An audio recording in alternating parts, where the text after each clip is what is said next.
Hey there, it's Harris. If you are a speaker, you're in the right spot, especially if you want to be a scalable speaker. What is a scalable speaker? I'm about to tell you in this video. What you're about to see is a training that we did as a workshop for some of the solopreneurs in our community.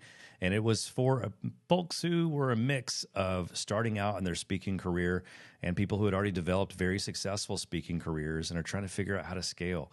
A lot of times as speakers, a few different things happen. We hit a ceiling and we're like, how do I break out of this financial ceiling? It feels like my fee is trapped within a certain range. How do I level up and get to the next one? Another thing that happens very commonly, which is what happened to me, I've given over 3,000 live presentations. I've actually done over 3,000 events on all 6 continents that people live on. Haven't been to Antarctica yet. I'm hoping to cross that one off the list, but I don't think I'll be giving any keynotes there unless it's to the people I'm traveling with. But I've had a chance to speak and perform for over 2 million people now, all around the world, almost 40 countries across all those continents and all 50 states here in the U.S. And along the way, I have learned a lot. I've failed a lot. I've succeeded a lot. I've made literally millions of dollars, probably close to 20 million in revenue now in my career as a solopreneur and speaker. And I love helping other people do the same because I got to the point where I didn't want to be on the road that much, to be frank. And yet, while I wanted to scale back my travel, started a family, and I wanted to be more present with my kids. But then I started feeling this limitation on the amount of impact that I was making because I wasn't in front of as many people anymore. And 2 things happened. One, my business became more scalable even though I was speaking less. Because even though I went from doing 100 to 150 events a year to about 30 to 36 events a year is how much I do now, my income almost 5x'd. And I'm not talking about marketing math. It wasn't about just me, some sort of, like multiplying my fee by 5 times. It's that I changed my business model through the magic of what we call the story diamond. It's really cool. It starts to refract your revenue. That's one of the things that you're going to learn in this workshop. And so this is going to be awesome. I want to show you the training, the recording from the workshop. You're going to love it, just like our attendees did. And on the other side, I've got some free resources for you. It's not a sales pitch or anything like that. So stick around until the end. I just want to equip you with some awesome next steps because this workshop is pretty transformative. It cues some epiphanies for a lot of people. It kind of offers you a different paradigm on the speaking business. At the risk of sounding arrogant, I just want to tell it like it is. At over 3,000 events, that puts me in the top 1%. There's very few speakers, even professional speakers that are getting paid tens of thousands of dollars per speech who have done that many presentations. I've been gracious and blessed to become one of the most seasoned speakers in the world because I started at such a young age.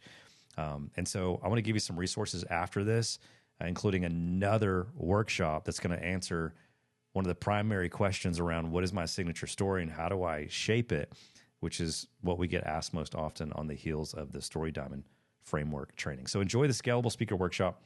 I'll see you on the other side.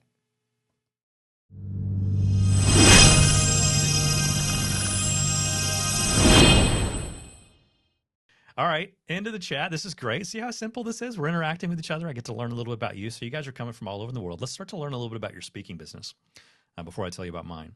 How many times a year do you speak right now? And the answer could be 0. That's okay. You're welcome here too. Maybe you're just starting out. You're like, I have yet to give a talk on an actual stage. Maybe you're already a professional, very developed speaker and you speak 20, 30, 50 times a year. We had someone last time we did this workshop for the first time who was doing about 300 events a year. That's a lot. Definitely road warrior. Just curious, how much are you guys out there speaking right now? Okay, cool. 3 to 5, 8 to 12, 20 to 25. This is a good mix. 70 to 100. It's a lot. Yeah, keep those coming in. I used to do about 150 events a year. A little bit of context. I now speak about 30 to 36 times a year. And my business is much bigger. The impact that I get to make in the lives of others is much deeper. And we even reach a lot more people. And so it's pretty cool. I'm excited to share that with you. New to speaking. Welcome. I see a few folks that are new here. Crystal. I saw none from Anthony. That's okay. You're welcome here. You're going to learn a lot. Some of the strategies that you'll hear today might feel overwhelming to you. We got to keep the whelm just right. Okay. So if you're a new speaker just starting out, slipping into a workshop for speakers called the Scalable Speaker that's focused more on scale, we're going to have to work together and collaborate to keep the whelm just right. Keep the overwhelm in check and at bay. Okay. Nothing that you hear today has to be done overnight if you're just starting out, but this is a good investment of your time to expose yourself to how to build a speaking business that is scalable from the ground up, even if you're not in the scale stage yet and you're kind of still in that launch stage. We often talk about 5 phases to growing a business, and it includes the speaking business. The first one is just simply that build phase. You're trying to figure out who you are and you're trying to build a plan. You got to build a rocket before you launch it. Then we launch it out into the world. That usually doesn't take too long. You have this little launch window, and then you go into this growth stage going, how do I grow this and get this off the ground? That's about kind of how do you go from 1x to 2x. And scale to me is less about 2xing over and over and over again and more about 10xing. It's about thinking differently. And today we're going to teach you how to think differently. This is awesome. All right, one last question for you. And then while you're populating the chat with these answers, I'm going to tell you a little bit of my story, like I keep promising. What type of problem do you solve for your clients? If you're not clear on that, what topic do you speak on? Okay, what topic do you speak on? Or what kind of problem do you help your clients solve, including through your speeches or your other ways of working with your clients? Would love to know that about you. We'll read some of those. If you have no idea who I am, again, it's great to have you here and to bring you into our world for just an hour or two. My name's Harris. I have a weird name. I'm the third man in my family that shared the same name. And so the third is weird to some people. Every now and then, back in the day when I was speaking in a school, kids would come up and be like, are you royalty? I assure you, I am not royalty. I grew up in a small town in Southeast Tennessee. My parents had minimum wage jobs. My dad worked in a factory. He cut out foam that went inside of Lazy Boy furniture. My mom was a housekeeper on a college campus. And we barely had enough money to get by. We were definitely lower part of the middle class. Was not a cool kid, wasn't good at anything, got bullied every day at school. And when I was 9 years old, I was pretty obsessed with baseball. And I asked for a baseball glove for Christmas that year. And the only gift that I remember getting that year was a box of magic tricks. It was a little magic set. And I learned my first trick. I thought it was dumb. I was like, this is too simple. No one's going to be fooled by this. I perform it for my mom and dad. They are blown away. Their eyes lit up in wonder. And that their wonder sort of gave me permission to believe in a whole new story filled with possibility. I was like, magic is kind of cool. Maybe I can travel around and do magic someday. It took 2 years. That was when I was 9. It took 2 years. By the time I was 11, I finally got paid to do my first official, we'll call it a show. It was more of a magic show at the time. Now, as a full-time and professional speaker, there's not much difference, honestly, other than the expectation of people being entertained and not necessarily getting lots of content. But speakers have to deliver content while simultaneously being entertaining. So I didn't realize at the time, but I was laying the foundation of this skill set to succeed as a speaker. But I was 11 years old when I finally got paid. I spent all $25 on this photo shoot. It's my first professional photo. I don't even know if you can call it a headshot. Here, I see a few people leaning in. I'll spotlight this for everybody. And if anybody ever wants to go back, you can always change your view back to gallery view. But that was how my journey began. 11 years old, immediately started traveling around doing magic shows. By the time I was 15, I had dropped out of school to go on the road full time. My parents called it hotel school because I was never home. I started performing on cruise ships around that same age.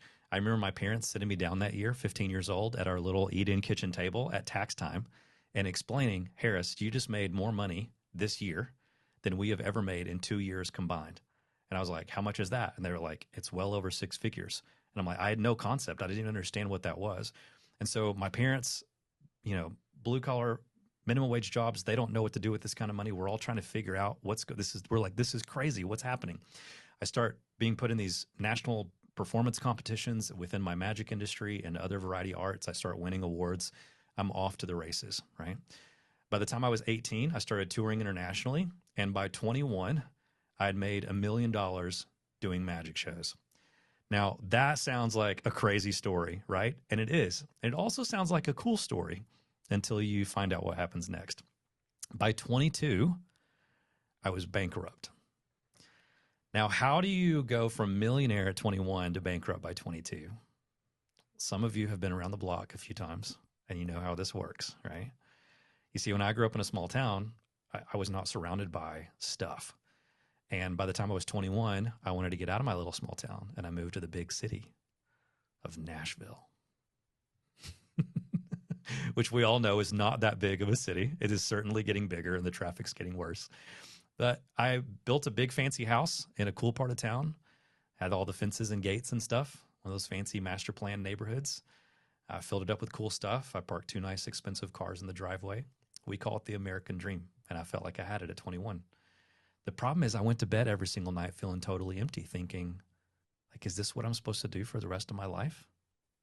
Do I just wake up tomorrow morning to go do another one of my 150 events a year to get another paycheck so I can have more money to buy more stuff, so I can buy more stuff to trick more people into liking me because I'm so insecure and desperate to feel loved and accepted, right?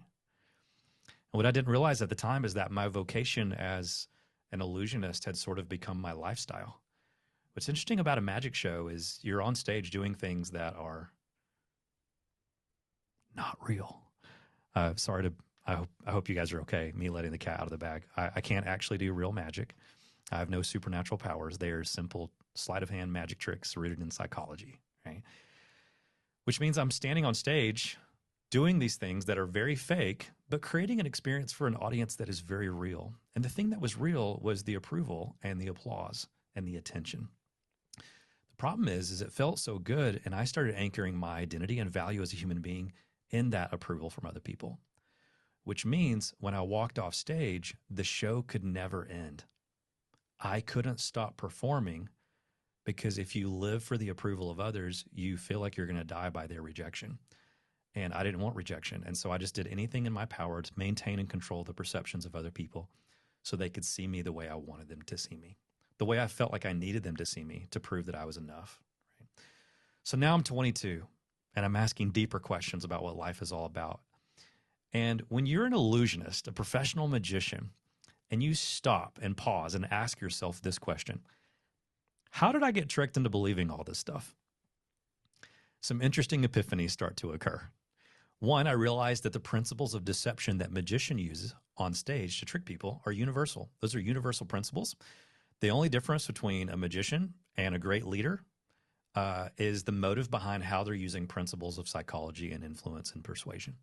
The only difference between a great salesperson and a con man is how and what motive they are using behind their principles of psychology and persuasion.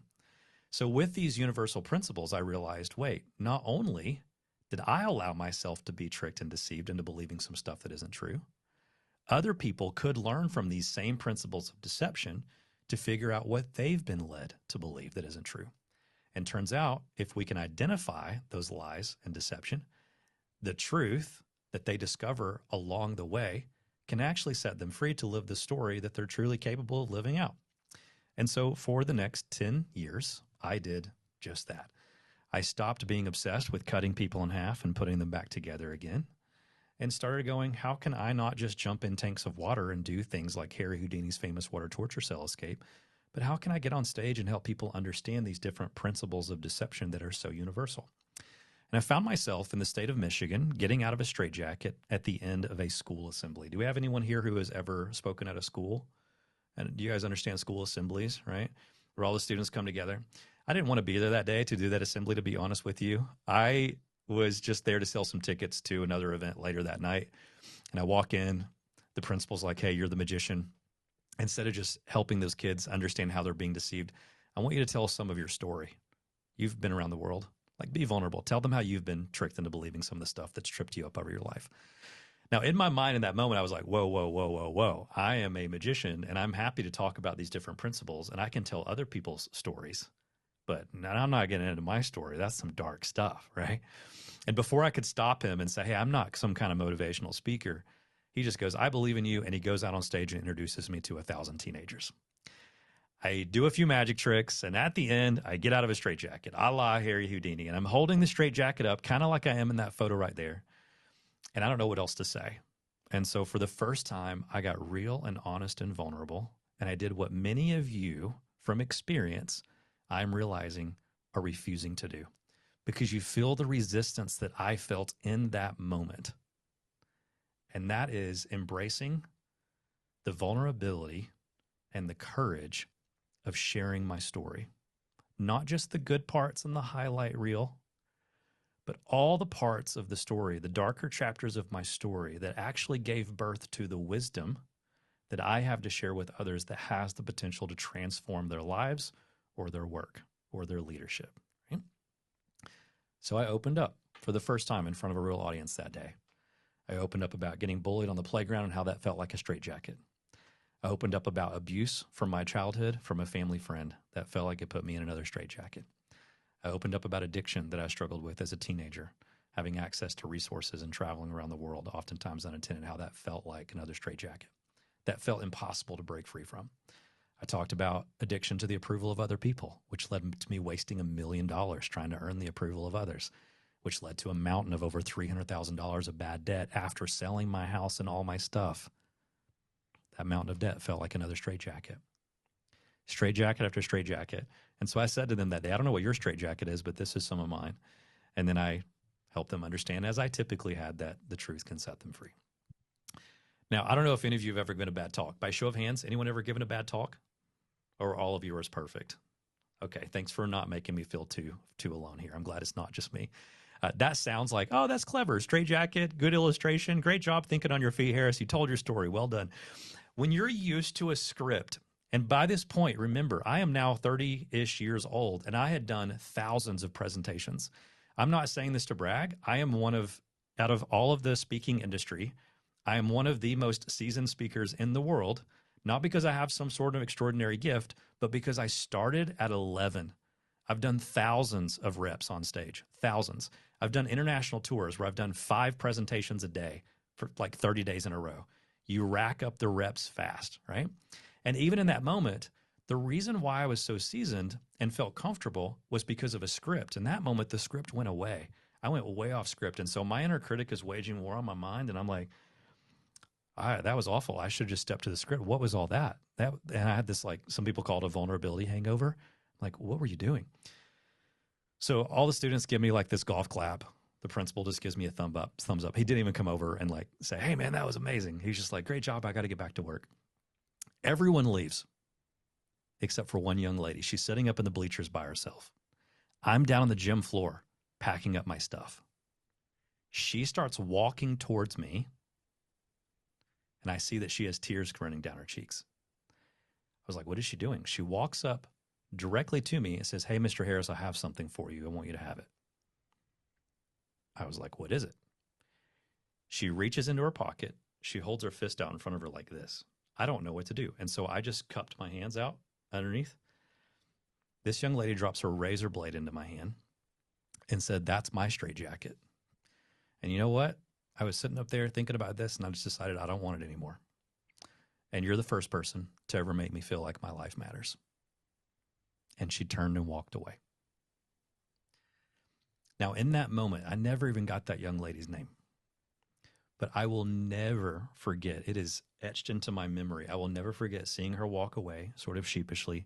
And as she put her hands in her pockets, I still remember the hoodie that she was wearing, and I saw the marks on her wrist as her sleeves came up. And I became obsessed with 2 things that day. One, I became far less obsessed with wanting to make money and far more obsessed with wanting to create meaning in the world through the work that I was doing. The second thing I became obsessed with is desperate to understand human behavior. I wanted to know in that moment what makes human beings tick. Like, what makes us think the way we think? What makes us believe the things that we believe? Why do we behave and do and make the choices the way that we do them? And I went down the rabbit hole of research and discovered that we are storytelling creatures.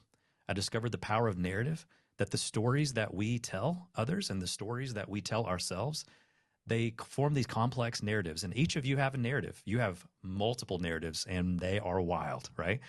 You have these overarching narratives. You have a religious narrative, a relational narrative, a political narrative, so many narratives. Even if you zoom in on some of these narratives, like your relational narrative, you have a narrative about how parenting works based on the parents that you had or didn't have. You have a narrative that is a romantic narrative that informs the way that you show up in relationships with a potential mate or partner. You have a sibling narrative. If you have siblings, or even if you didn't, you formed a narrative around what it means to be in a relationship or not have a relationship with siblings. And that forms the way that you show up in the world. So many narratives. And you bring those narratives even into sessions like this. And there's some stories that you were telling yourself, even right now while hearing my story, that like, well, that's great, Harris, but I don't have a story like that. Like if I had a story like that, I would be where you are because I would tell it boldly. But my story isn't that interesting. And even though we walk around telling ourselves stories all day to find meaning in experiences, even like this one, or to make sense of our pain, sometimes those stories aren't true and they get in the way because it really is easy to be deceived. And trust me, it doesn't take much more than a few magic tricks to prove that things are not always as they seem. So I just want to invite you to consider that maybe you're making some assumptions about what you believe to be true about yourself, about your speaking business, about 2025 and what it could look like for you. Maybe you're making some assumptions about the economy and what opportunities exist or don't exist. So many stories driven by so many narratives. We've got to explore them. We've got to heal the ones that are broken and replace some of the old stories with new ones. Now, I want to jump into the framework in 3 minutes, but let me tell you the rest of this story. Remember the day I got out of that straitjacket? That young lady that came up to me? Guess what? Years go by. This little thing called a global pandemic happened. I'm laying in bed bored because I can't travel. I can't do any of my other events. And I'm thinking about the good old days when I used to travel around and give speeches and serve people. And so one day I decided I'm going to post a picture on Instagram and I'm going to retell that story. And so I retold the story. I'll never forget holding up a straitjacket after escaping from it, getting vulnerable with an audience for the first time. It was in a high school gym in Michigan. This girl came up to me, retold the story. 24 hours go by, and I got a DM from a young lady by the name of Jessica Lynn. That DM said this: I'm not sure if this is a coincidence or not. Maybe it's happened more than once, but I think I was that girl that you're referring to in your most recent post. In Michigan at a school gym in 2012. I didn't realize that day was as impactful for you as it was for me. I gave you my razor blade. I never picked another one up. I graduated high school, went to college, obtained my master's degree, and I'm now a child and family therapist. This memory still holds a huge place in my heart and has played a big role to where I am today in my life. And maybe I'm not the girl that you were referring to, but that just means you've impacted others the way that I was impacted, which is life-changing. My friends, magic is real. I can't do it on stage. Those are just tricks. But it was fascinating to me that it wasn't what most people call magic that actually created that kind of transformation that day. It wasn't the tricks. It was the power of my story, the wisdom that was contained in it, and the vulnerability of how it was delivered. And it had a ripple effect because not only did my story impact Jessica's story started transforming and getting healed and transform her life. She is now transforming the lives of other young women who struggled with the same stuff that she struggled with, which will have a ripple effect throughout families for generations. But her moment of vulnerability and courage to me led me to having the epiphany that stories are powerful and that narrative drives all human behavior. And I thought if storytellers are this powerful, someone ought to be gathering them together to have a conversation around that power. Didn't feel like they were. So in 2016, my wife and I bet the farm. We did an event in Nashville called Story. We called it Story Conference. About 400 or 500 people showed up. So we did it again the next year. 800 people showed up. The next year, we sold out 1,000 people. Next year, sold out again. Then COVID happened. We took a year off. We did it virtual. Apple started coming. Google started coming. Disney started coming. Nike started coming. Amazon started sending teams of 30, 40, 50 people. Those same companies like Amazon started saying, Harris, we need you to come work with our team. Next thing you know, I'm on a flight to places like Sydney, Australia, to work with the core leadership team of Amazon as they try to basically figure out how to run a startup on a new continent. All those people that were sitting in the audience at Story Conference, some of them worked at publishers. They started asking me to write books. Some of them were business owners, and they started asking me to show them how I built my business so I could help them do the same. So we founded a company called Istoria. Istoria with an I. It's ancient Greek for the word story. And now Istoria is a global force in the world for changing and shaping the future by leveraging the power of what we call the Story OS. So today, we're going to apply all this methodology to your speaking business. But I want you to know there's a lot of people out there who are teaching because they have not done. And as is commonly said, those who can't do, teach. I'm telling you this for two reasons. Everything you're hearing today is not because I decided, man, I'm struggling with all this other stuff. Let me just start a coaching business and try to run some like workshops as like a way of making money. I'm going to be frank with you. I don't need to do this today. I still am speaking, and those 30 to 36 events a year would be a fine living for me. However, I feel very led and very called to make a much bigger impact in the world, which means I would like to, for my business, to scale exponentially, because I need to not duplicate me, but we need a whole bunch of other speakers out there doing things differently than they're currently doing, so that together my legacy can have a lot more impact baked into it. Does that make sense to everyone? So everything you're learning today, I'm going to pull the curtain back. The model that we're about to jump into, it is my business model. It is how I've grown my business. It's what I'm still using.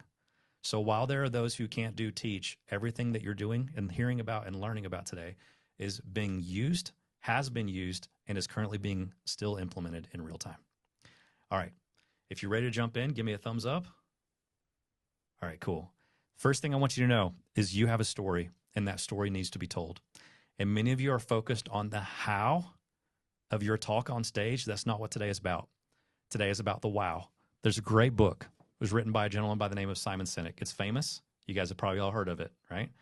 Simon Sinek, Start with Why. The subtitle of this book is How Great Leaders Inspire Everyone to Take Action. It's kind of a communication/marketing book. And yet Start with Why turned into this pithy universal advice in every situation. I'll start with why. Today, we're not going to start with why. We're going to start with wow. Because your why you speak, is actually anchored in a moment of wonder where you went, whoa. Now, wow moments are at the intersection of change, okay? They lead us into what scientists and neuroscientists call positive awe states. Positive awe states make us go, whoa, wow, wow, wow, wow. They can be good or bad, right? Awe is the root of the word awful. It's also the root of the word awesome. So we're going to go back to some moments that transformed your life, because that is the birthplace of wisdom. Wisdom is the byproduct of your lived experiences, your story, integrated back into your life. So in the worksheet, there's really just this one page in your worksheet, and it's a big diamond. And in the center, it just says your story. Why? Because you have a story. It just hasn't been shaped and honed into a diamond so that you can leverage it. Now, why do we call this the story diamond? Let's talk about one more thing. Because of a principle called refraction. This is my iPhone. I just turned my flashlight on. If I shine this into the lens where I am right now, how many beams of light do you see? One. Pretty simple, right? If I had a diamond big enough, I'm doing okay. We've got a 7-figure business, but I can't afford a diamond the size of my fist. Maybe I need to find a fake one or something, right? If I were to take a big old diamond and put it between me and the camera lens, and then put the light behind it, what would happen? Yeah, this is what I love about Zoom. I can't always hear you during the times that you're muted, but there's lots of this, right? Like, in science class, when we were all kids, we learned what that's called. It's called refraction. So essentially, a source of light, for example, can go into something, anything that is a prism, or has a chance to bounce around on because it has different facets to it. And it sort of explodes. It can starburst. It can bounce around and come out. It depends on the type of light, whether it's a laser or like a larger, more blurry light source. But it starts to refract around. And this is where we see the magic of you honing in the wisdom of a signature story, your wow moments, combined and intersecting with a scalable business model that we call the Scalable Speaker System.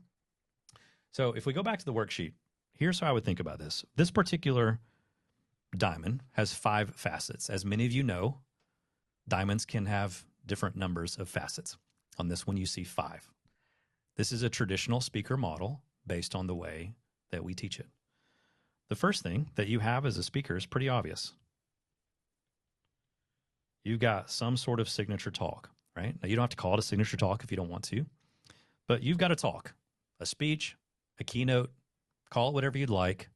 There's the thing that if you identify as a speaker here today, it's what we all have, or we realize that we want to have if we want to grow our business and succeed as a speaker. You've got that. Now, we're going to make this math really easy. Some of you are going to be like, wait, Harris, that's not how the math works out. I know, but I don't want math to be the thing that trips us up today. Deal? So we're going to make the math easy numbers. Let's say that you do $100,000 a year in business from your signature talk. There's multiple ways to do that. You could be a $5,000 speaker and do 20 of those a year. That's $100,000. You could speak 10 times a year as a $10,000 speaker. That'd be $100,000. You can speak 1 time a year for $100,000. That's going to be hard for most of us, unless you're a president or an Olympic athlete that won a gold medal, or you're super famous for something, major celebrity, right? Lots of ways to get there. You could do 100 events a year. I used to do it. You only have to charge $1,000. That's $100,000, right? So there's lots of pathways to that. A second facet that changed my business was writing a book. Out of curiosity, by show of hands, how many of you have a book? Okay, a few of you. How many of you either dream about writing another book or you dream about writing your first book? Okay, so there's lots of books to be written. Love that. All right, I want to be transparent with you guys today. We can all be friends, right? Can I share some numbers with you without judgment? Okay, listen, we just talked about this on one of our calls the other day with clients. We glorify the numbers all the time, and that adds this mystique and mystery to them. Y'all, it's just money. It's just money, okay? Money is not evil. Apparently the love of money is the root of a lot of evil, or all evil. But money's just a resource. None of us make any of it. The only people who literally make money is the people who print it and put it into circulation in the government. Okay, so what do? They make the money, they put it out into circulation, and then what happens to it? It does just that, it circulates. It's just kind of moving around. Now, sometimes it's moving more, sometimes it's moving slower. So when we hear the economy is tightening, what does that mean? It's like the circulation is just tightening up a little bit. It's not moving as often or as in big enough as the same size chunks, but it's already out there, which means none of us are making money. What we're doing is we're influencing the flow of money, hopefully more in our direction. Okay. So when it comes to speaking business, my speaking fee right now averages about $20,000. I do a lot of talks for more than that. I just confirmed one this past week for $30K. That's not abnormal. I also take a few dates every now and then for less than that, like in the $15,000 range. I also speak for free 6 times a year. That's the cap we put on it in 2025, 6. Why would I speak for free? 2 reasons. It's for a nonprofit that I love and want to support, and so I donate my time. Or I'm showing up at an event, and I'm going to monetize that event in other ways because I have a story diamond and I have the ability to refract my revenue. You'll see what I mean in a second. So when it came to my book, my last book, it's called The Wonder Switch. Hit number 1 in multiple categories on the bestseller list. This is it. If you haven't had a copy, check it out. It's not going to change your speaking business, but it might change you personally, right? So The Wonder Switch came out. I did that with a traditional publisher, which I will not ever do again. However, I got pretty close to a $100,000 advance. So we're just going to put another 100K on here. All right, we've got another facet to our diamond. Now, why are these facets to a diamond that says your story in the center of it? Because is there much of a difference between the wisdom that's contained in this signature talk and the wisdom that's contained in the pages of this book? Yes or no? Not much at all. It's a different medium, written word versus spoken word. A keynote might be an hour. The book I think the audiobook on Audible is like 6 hours, right? So it's slightly different variations. The straitjacket story that I just told you guys, you better believe that's in my signature talk. You also better believe it's in my book, right? Because I'm going to leverage it. So my signature story, I turned that into a story diamond, but it's at the heart of both the talk and the book. All right, let's make things more fun. Let's add some numbers. Another facet might be an event. Now, an event for you might look different than an event for us right now. That's okay. Story conference. It cost us about $500,000 to produce that event, $500,000. If you've never been, it's very cool, but it's very big, right? We rent out a symphony center. We bring in all these amazing speakers. When Disney Imagineers and creative directors from companies like Apple are showing up to your event, you got to spend big. You have to do a cool production and create an amazing experience, right? Super immersive. For you, an event might be a private intensive with a client, like a VIP day, just you and one of your clients for one day in a room or 2 days at a resort. It might look like a small in-person workshop or a seminar. Maybe you get a dozen people in a room. It might look like a weekend retreat. We did a retreat for a while called the Wonder Weekend. It was literally at my house here in Nashville. We're on 1.5 acres surrounded by trees. It's private. It feels like a retreat. Everyone comes over, 8 people at a time, small group, Thursday night through Sunday. We do it. It's called the Wonder Weekend. Charge $3,000 a piece. That's another example of an event. Most of the people who bought a ticket to the Wonder Weekend came to us by way of reading a copy of The Wonder Switch, my book. All right, so let's say you're running an event. Told you the numbers were going to be easy. Let's just say I sell $100,000 worth of tickets a year to either that event or to multiple events that I run over 3 or 4 weekends, right? Cool. We got 2 more. This is where things start to get a little bit outside the box for some people. We have what we call a hero product. What is a hero product? A hero product for me is something called the Wisdom of Wow or the Wow Level Life. The Wow Level Life is a set of curriculum built around a concept we call the Wisdom of Wow. And so if you read the book or you hear me speak on stage and you go, this is amazing, how do I leverage this neuroscience that's all around awe states and this sense of childlike wonder to truly change the stories that I tell myself? It's all anchored in science. It's not woo-woo. It's really cool. So that's a 13-week curriculum that we can give people access to as a content-only offer, or we can offer it to them as a 13-week cohort where I jump in and facilitate that or another coach on our team does. So let's say I launch a hero product, which again is the wisdom of my story, but because it's in my story diamond, let's just say I do another $100,000 a year in that.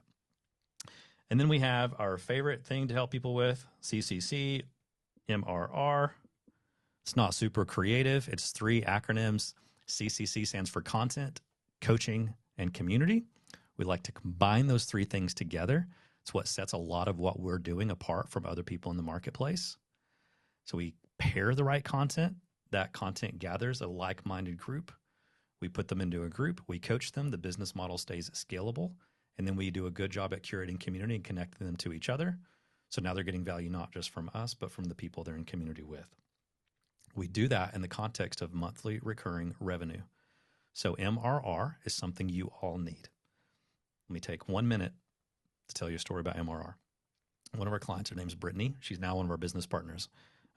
We sometimes function as a private equity firm where we exchange coaching or consulting in exchange for equity. And this happens with a lot of coaching clients who have been with us for a few years. Or it's at least considered. It's certainly not a mandatory thing. It's just something we keep the option open for. So Brittany runs an amazing company called Renala Coaching. She's a coach for families. Now, because of the Story Dime framework, she's built out other parts of her business. Her book comes out this coming summer. We just got her at a conference in Arkansas that she's speaking at. It's really cool. She's doing a retreat in Disneyland. She lives just down the street from Disney in Orlando. It's awesome. Her daughter plays softball. Her daughter comes off the field one day after striking someone out and says, "Mom, I love when I get 2 strikes in softball." It's like, "What do you mean? You got 3." She's like, "Well, I mean 2 right out of the gate. When the first 2 pitches are 2 strikes in a row, then I just get to have fun." What does that mean? You throw 2 strikes, you got a little bit of leverage, right? You're like, "Oh, I can have fun. I can maybe experiment a little bit. I can take some risks. I can throw one of those new curveballs or knuckleballs I've been practicing." That is what recurring revenue is in a speaker's business. Okay, pay attention to this because this is at the heart of the idea of being scalable. When your monthly overhead of your business operating expenses and your personal living expenses are both covered by your business's monthly recurring revenue, then you just get to have fun. You see, in 2020, I lost my second $1 million. Why? Same reason why all of you were stuck at home if you were speaking in 2020, the global pandemic. When March happened, it was like, that's cool. A couple of weeks, flatten the curve. We can afford that. Things got delayed, rescheduled, maybe a cancellation or two. We'll be fine. April, oh, okay. Well, I'm sure it'll be fine. May, uh-oh. People are canceling contracts. Large six-figure consulting agreements where we would produce other companies' events. Those started going away and getting canceled. Venues that we had paid deposits on for events that we own and produce, like Story Conference, started calling us going, hey, you're not going to be able to do an event here. I'm like, but it's not until October. Like, yeah, we've already got all the experts and it's just not going to happen. We're not even allowing events. That came with an extra financial burden. $1.1 million of moved or canceled contracts later, I was a little bit concerned. So what did I do? I was like, I got to figure something out. Now, I spent those first 60 days whining and complaining about everything that was happening to me that was outside of my control. I spent the next 60 days after that asking not what is happening to me and what could this be making possible for me.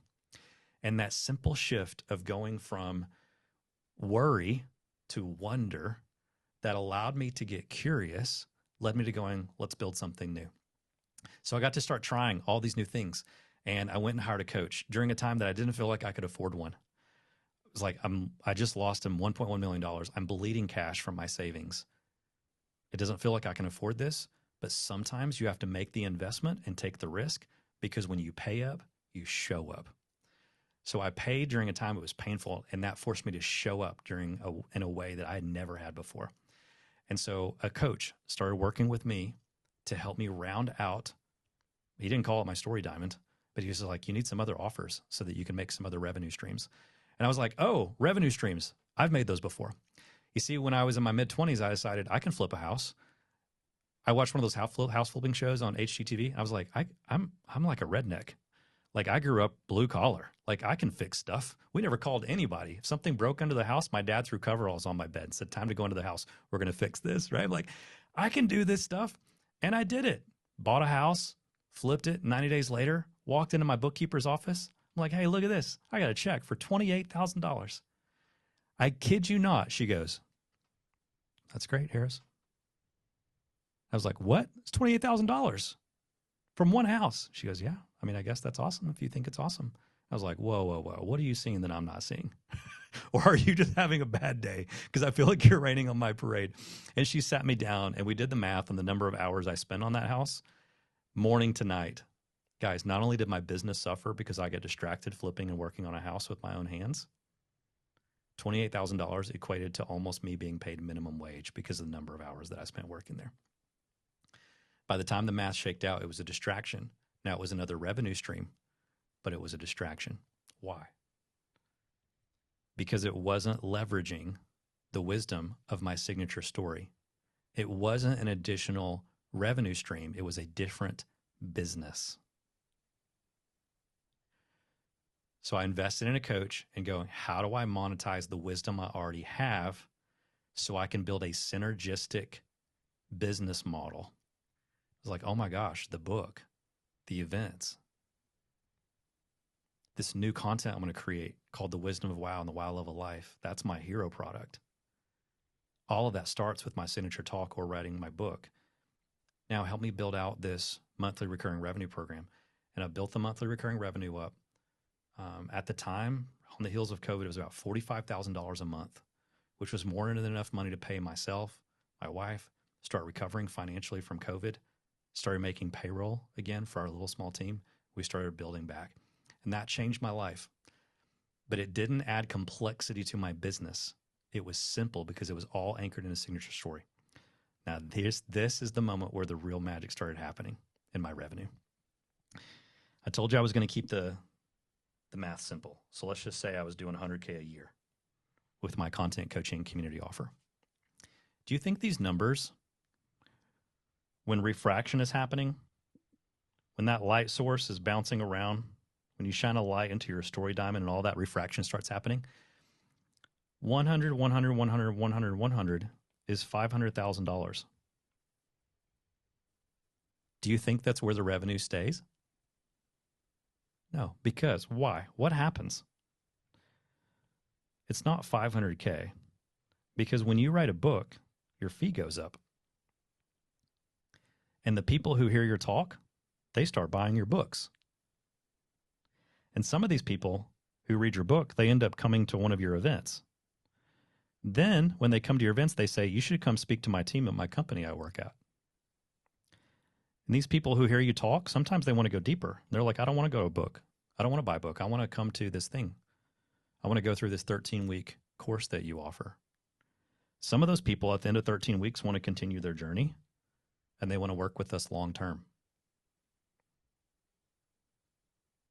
This stuff starts helping me exercise and build this thing called brand authority, and it makes my fee go up, which is how this math starts getting really fun, because 500K starts to kind of turn into 700K really quickly, which starts to turn into 7 figures really fast because of the synergy that's contained in the business model, and because you are no longer just a speaker. You are a scalable speaker with multiple income streams, but only one story diamond. So we're not talking about 15 different lead gen sources. We're not talking about hundreds of funnels to sell a bunch of different products like all the e-com people on Amazon. We're talking about one signature story and taking the wisdom that's contained in that signature story that you have integrated into your life and offering to help others with it in a variety of ways, in a variety of mediums that are all anchored in the same skill set that makes you great at presenting on stage. All right, now, here's what I want to do in the second half of the workshop today. We're going to help you get a head start on building out your own story diamond. We're going to look at what these facets could be. We're going to have some time for brainstorming, and I'm going to give you some examples by walking through some case studies so you can see, oh, that's what that person's story diamond looks like. Oh, I see what they did with their story diamond. It's going to give you some amazing ideas on how you can build this out for yourself. But before we do that, let's pause for a second. That was a lot. We're almost an hour in, not quite yet. But I want to hear what you're thinking and what questions you have. Let's pause and just do a little bit Q&A, coaching if necessary. And while we're doing that, feel free to raise your hand if you have a question or just drop it into the chat. But I would love to hear from all of you, regardless of whether you have a question. What are you picking up right now that I'm putting down? What are you hearing that's most valuable to you? I'm not asking you to stroke my ego. I'm asking you to capture wisdom and articulate it in writing. And at the very least, just put it on a piece of paper. Otherwise, you're going to go through this workshop and all the stuff you're learning has the potential of going in one ear, out the other. We want to solidify it as wisdom and integrate it into your life and business. And it's a bonus if you put it in the Zoom chat, because then we get to share in that practice of articulation with you. All right. Let's do some questions. Dixie, where are the workshop materials? I've searched my email, can't find them. Yeah, we can post them here. Angie, would you mind dropping the worksheet link into the chat again for Dixie? Carrie's saying don't get distracted. Yeah. When I flipped that house, I got distracted big time. I also helped launch a business called Home Garden Gurus with a member of my family who was obsessed with home gardening. So it was basically the lawn care model, but for a home garden in your backyard. And so everybody wants organic vegetables grown on their own property in their backyard, but it's a lot of work. So just like someone who shows up to mow your lawn on subscription payments, someone can show up and care for your garden and constantly harvest fresh produce, pays for itself. Pretty cool. That was a distraction. When I was in my early 20s, I started building websites for other performers. I got into the done-for-you agency services model. Started making like promo videos and stuff because they were all coming to me going, how are you booking so many events? Slightly more synergistic with my business model today, but back then was absolutely a distraction. All right. Let's get some of these questions. Can you please talk more about the hero product offering from Clarine? Yeah, it is essentially, think of if you give your talk on stage, and after your presentation, when someone walks up to you and says, I want more, like, what do I do next?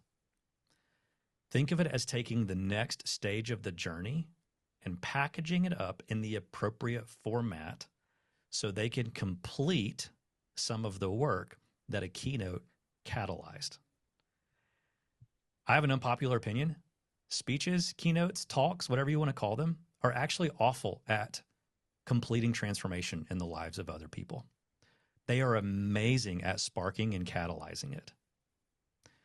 And what the world is generally not good at is bringing in a speaker to catalyze that work and then completing the process of change. So how can you complete at least what the next phase is? So if someone's like, that was an amazing keynote, what do I do next? What you do next is, hey, why don't you jump into this curriculum or this cohort? And the reason why we don't identify exactly what the hero product should be is because it needs to change from context to context, because your wisdom has to be contextualized to the right format that's most valuable for the person.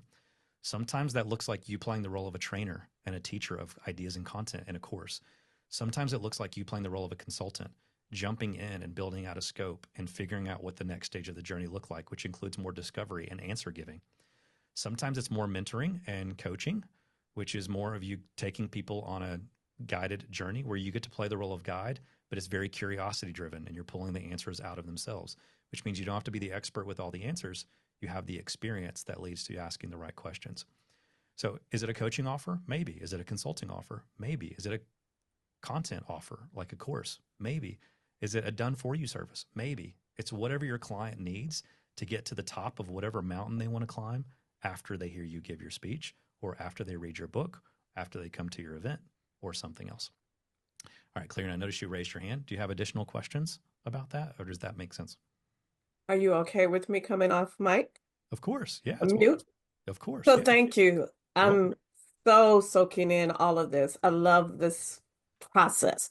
Good. So yes, the answers, but a lot of my speaking gigs end up being for clients where I can't pitch or sell on stage, where they bring me in, I get on stage, I do the workshop or seminar, but I'm not supposed to be selling, so to speak, or talking about my business directly or have an offer at the end, which makes it hard for me to spin that into additional business.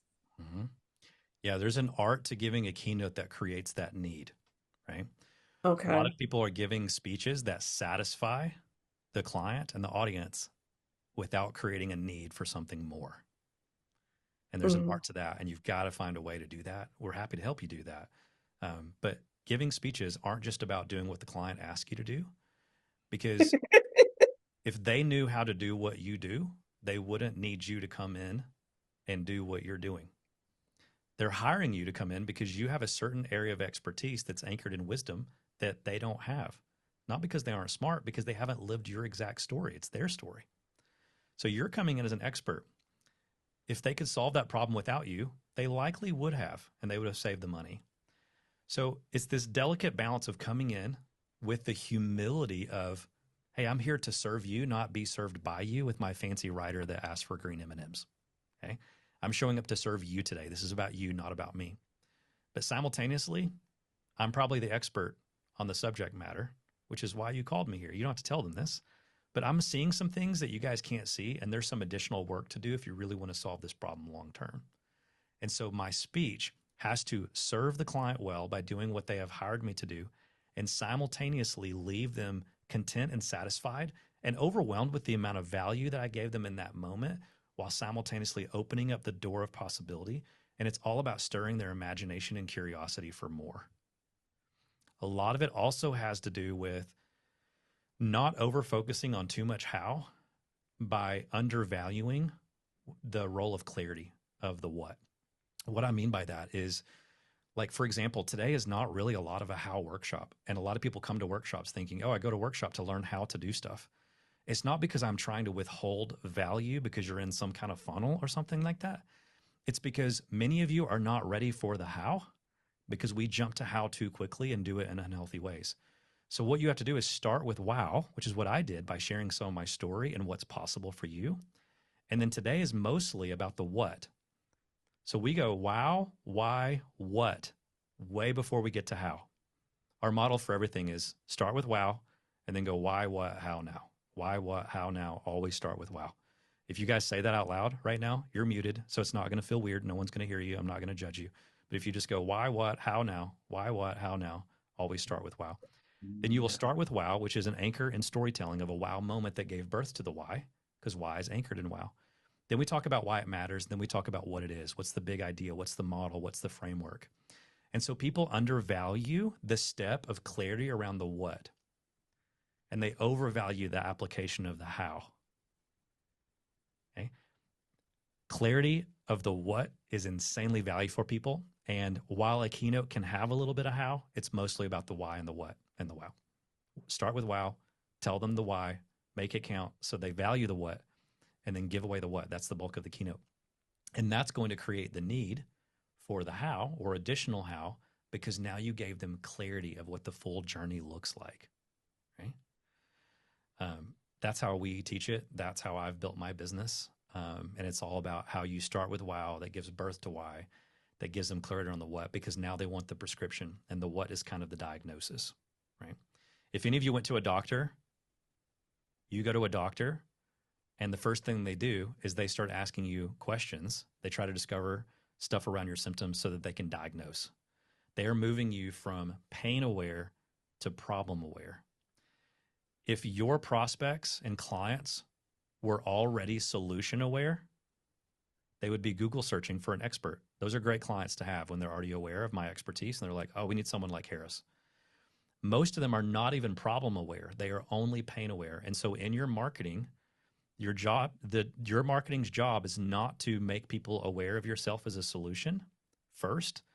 It's to meet people at their symptoms, in their pain. And just like you walk into a walk-in clinic and then a doctor goes through a diagnosis, or a nurse practitioner moves you from pain aware to problem aware, when someone moves you from pain aware to problem aware, you psychologically give them credit as the person who must have the solution. Okay, cool. Now that you know what this is, clearly you've got the expertise. You can tell me how to fix this, right? So think of the keynote as wow, why, what. Think of your hero product as moving from what deep into the first phase of the how and what they need to do now. Helpful? Thank you. Very helpful. Cool. All right, listen, if you are walking off stage and everyone's like, oh my gosh, that was amazing, like incredible job. Listen, you can succeed at getting standing ovations and be one of the highest rated, top rated speakers in the world and struggle to grow the rest of your business based on this business model, because you're not stirring enough imagination for continued business with a client by moving them from pain aware to problem aware. Okay. You got to poke and prod at it. It feels mean. It's not. Giving people clarity around what the actual problem is a very loving and kind thing to do. All right. Great question. What am I creating to have monthly recurring revenue? Am I scaling a subscription group? I would say, Arletta, great question. Both your hero product, even your event, can also have a recurring revenue or subscription payment model to it. Oftentimes when we talk about content coaching community, we're talking about high ticket. So those are our high ticket private coaching clients. We call that group the Poetics. We have another offer that's just like that for leaders that I speak to through my keynotes called the Syndicate. So those are different cohort community-based coaching programs. I would put those into the CCC MRR category. Hero products typically they're like a course or a front-end offering. It's the next phase, as you've heard me talking about. But those can also be a low-ticket subscription or low-ticket membership, some type of community, if that's the best way to get them next steps. So even though we say MRR is a single facet on the diamond, you can sell people tickets to an event on subscription if you really want to. You could sell keynotes on subscription to a company if you really want to. You could sell your books on subscription if you want to meet the demand of writing a book in a certain period of time and give people a better price by subscribing to it. So I would encourage you guys to use the word subscription, tie that word not to an offering, but to a payment style. Like you're structuring the payments in a subscription form, right? So it's a payment strategy, not as an offer, because you could have one offer that could be offered in different financial ways. Subscription, one-time payment, you can get creative in the structuring of that. So what you're creating, Arletta, is the next phase of doing business with you that's typically on the heels of one of these top 3 facets. So let's say someone reads your book, they hear your talk, or they come to an event. They're like, what's next? I want to complete some of this change that you just catalyzed inside of me. Cool. Hero product or a content coaching community offer. That's what I would encourage you to do. And we'll map some of it. I'm going to give you some other ideas of how other speakers have done this by way of some case studies here in just a second. How many team members or consultants did you employ in your first 2 years, and what are their skill sets? I want to be honest with you guys. I had no other team members except for a virtual assistant that I called an executive assistant, and she was only part-time, and that was all the way through 2016. I was already well into, I think I was just under 7 figures. We started doing the event. That's one of the things that pushed it over the edge, and it kind of solidified the transition to put the nails in the coffin of my entertainment career. I was officially at that point no longer an entertainer doing magic shows. I was from that point forward a speaker who did magic tricks, which is very different. And so that season led me to hiring one other full-time employee. But that's because we were producing a $500,000 event every single year and building a community around that. So it's usually just me plus one. And then back around 2021, Angie, when did you come on board? You're close to 3 years, right? Yeah, April 21. Yeah, so April of 2021, Angie was not employee number 2, but she was my second team member, right? And so she was the second person to ever be added to my team while I already had an existing team member. And we hired an ops person, and then we talked Ben into jumping into the circus.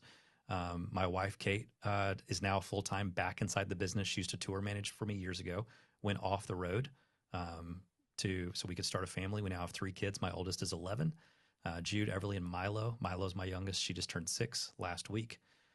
But she's now back in the business full-time now that all my kids are school-aged. So together, all of us, including the new Institute partnership, would be 6 people. So early on, for where most of you guys are, I would love to see you have a virtual assistant or an executive assistant. We can show you how to do that. A virtual assistant can change your life in 5 to 10 hours a week, and you can easily afford them. Most of you can afford them just with the opportunities you get back or the opportunities that they would help you get that you're currently leaving on the table. But that would be my answer to that question. So I would say skill sets are mostly going to be admin.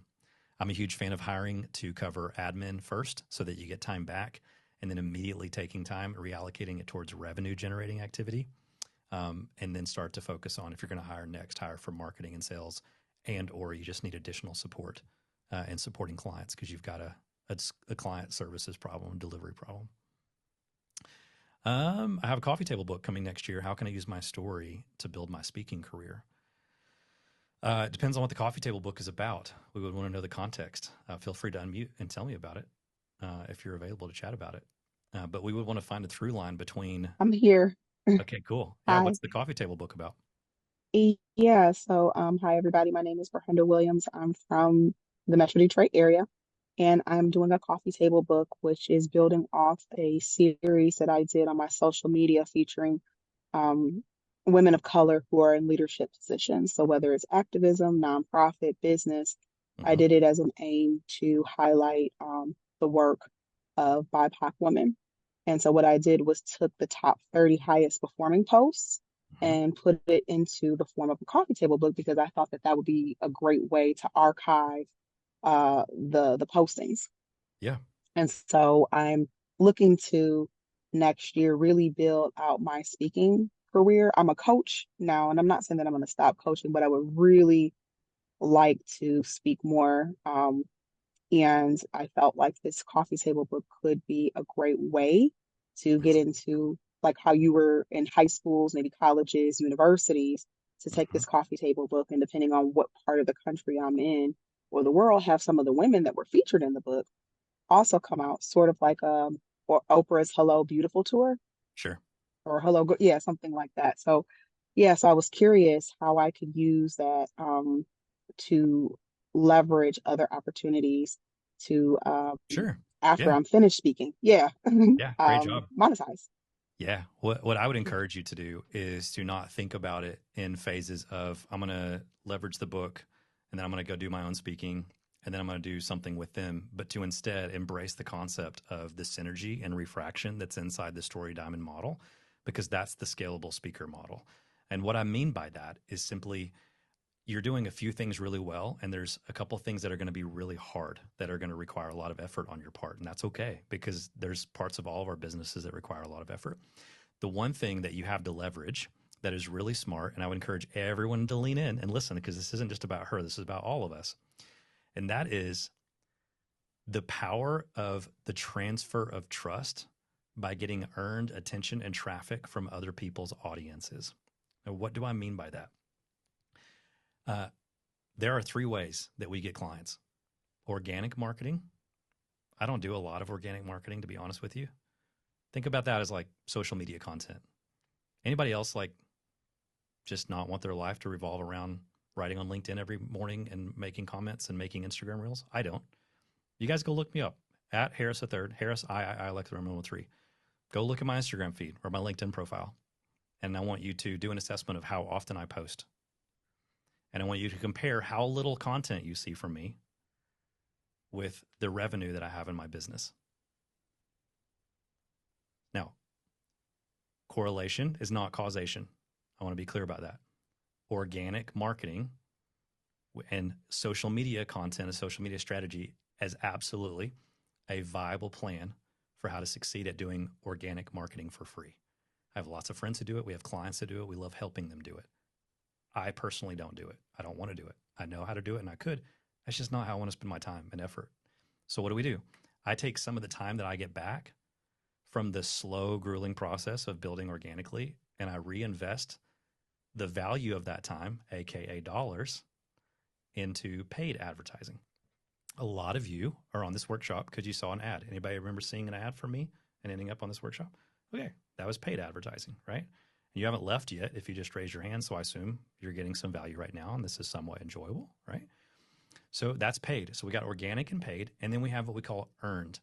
And so the beauty in this question that you guys are hearing and that she's asking is that using other people's audiences by finding a way to collaborate with them is one of the fastest ways to grow your audience when you don't want to do it slowly and patiently through free organic content, and you don't have the resources or the budget available to pay and fast track it. And so we can get in front of other people's audiences. You can do that by podcast interviews, by curating content with them, by getting on stages, whether it's free or paid, right? Doing collabs on social media, even the collaboration, even though that's in the organic category, you're getting in front of someone else's audience, and there's a transfer of trust when that happens, right? Every time I'm introduced on stage, I'm introduced live from the person who had the authority to put me on the platform. It's the CEO or the president or the head of that department, right? They're saying, you guys are going to love our speaker today. What is that? It's a transfer of trust. We trusted him enough to put him on our stage, and now you can trust him, and by the end of his talk, you're going to trust him more. Okay? That can happen just through the curation of content. So you've got a lot of great things to work with from the book that you've made. Now, here's the hard part. If you're not careful, the book is going to be positioned around their wisdom and not yours. And you have to find the through lines and the threads throughout that book that intersect with the wisdom of the story that you have lived. Because no one, I shouldn't say no one, few people are going to pay you, not very much money, to get on stage and share the wisdom of others. Because I can do that, and so can any other person on this screen. And if the information can be delivered by someone else for cheaper, it's always going to be commoditized, which means you guys have to give the keynotes and the speeches and write the books that no one else can write for you. You've got to give the talk that no other speaker can give. Now, you can script your talk and give it to an actor or a performer, and it might be delivered very professionally, but it is still not going to be the same talk because it's not their story. It's yours. So you've got to look at all the wisdom that you have curated from these other voices, and you've got to figure out where that wisdom intersects with your own, package that up into a signature talk. And now you've got this really synergistic business model where you're curating others' wisdom, but it's intersecting with your own, and you can build a viable business model out of that. Hope that's helpful. Angie, what are the questions in the chat? Am I missing anything? Any other questions that I'm seeing? And if not, would you mind just highlighting a couple things that people are saying are most helpful? And then we're about to jump into some case studies. So, well, Anna asked, she said, thank you, Harris. Love the scientific/human approach you use. Question for you. Given the problem or pain that you solve, how do you sell/position your offer? And then she put speaking to corporations. Yeah. So there's two ways for you guys to book an event for a company. Way number one is probably the easiest thing to do, and it's to sit around and wait for an event planner to pick you. You do that primarily through amazing assets. If you go look at my speaker reel, that's the kind of speaker reel that costs you tens of thousands of dollars. It's amazing. And it gets me $20,000, $25,000, $30,000 keynotes, right? You got to have an amazing video. You have to have amazing keynote topics and descriptions. You got to have an amazing bio. You got to have a quality photo. It just comes down to marketing assets, and then marketing those, putting those assets out into the world in front of the right event planners so that when they're looking at other speakers, some of them end up choosing you. Now, that's one way to build a business as a speaker, and that's what the majority of speakers on planet Earth are doing. And they're saying, I have a successful speaking business. I am not a fan of that model. Why? Because it's constant pitching and proposals and waiting around for an event planner to pick you from another sea of speakers that sometimes you don't even get to talk to because they're coming by way of a speakers bureau or an agency or something like that at that level, right? So what do? I don't not do that. I'm glad to receive offers to come speak for events that I don't have to work very hard to get. However, what COVID taught me is that I want more agency over my business. I don't want to wait for the event planner to decide I need another speaker because we're having an event in 9 months. I want someone to call me and go, hey, we've got a problem in our organization right now. We need to solve it. When? I don't know, next couple of weeks. Would that work? Why? Because if you get to choose between making money in the next 30 days or making money in the next 12 months, which would you choose? I choose 30 days. I also choose the freedom and flexibility that I have in my business to tell the client when I'm available to them. How about next Thursday at 3 p.m.? Would that work for you guys? Versus, I don't know, tell me what the date of your event is and I'll look at my calendar and see if I can fit it in.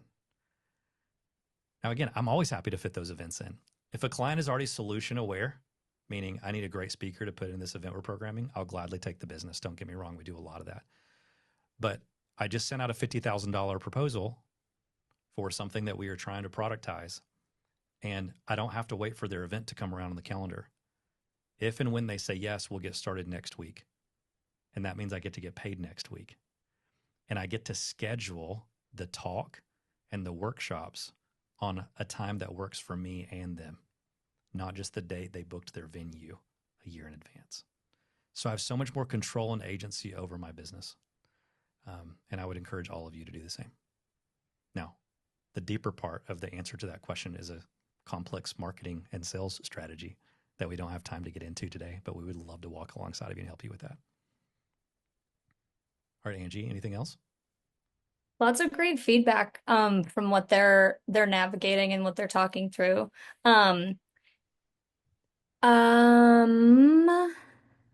There was one question. What I'm creating to have monthly I am scaling a subscription group, so that's great. Other than questions, there was one. Dorinda said, in public relations, we talk about PESO model. Organizations have a combination of paid, earned, shared, and owned media. Yeah, that just kind of going off what you were just talking about. Yep, very similar. Ben just walked us through some trainings inside the Poetics, our private coaching community, around those 3 ways of marketing. It was amazingly valuable. This Friday, we do a workshop for our clients every single Friday, 8 months out of the year. It's a lot. That's in addition to our weekly group coaching calls and all the one-on-one support that we give them. On Friday, my buddy Kyle Sheely is coming in. He's talking about how he did prospecting in his speaking business 3 years ago. Because 3 years ago, he called me up and was like, hey, I'm so tired of doing all these school assemblies. They're great, but like it's tough environments. No one's hearing my message. I'm getting paid pennies. This is so hard.